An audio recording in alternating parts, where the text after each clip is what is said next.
Turning your engine 12J765.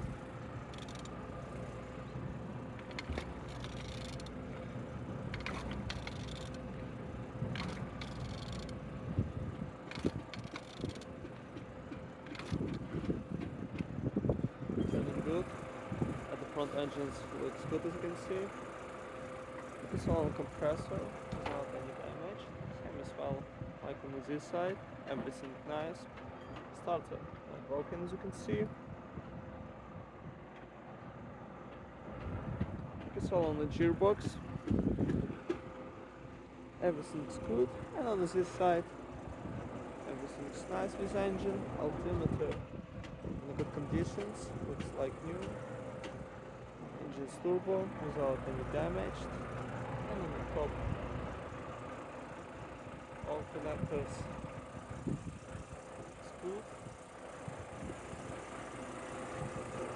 Bottom some without any cracks or leaks. And tuning your engine 12J765.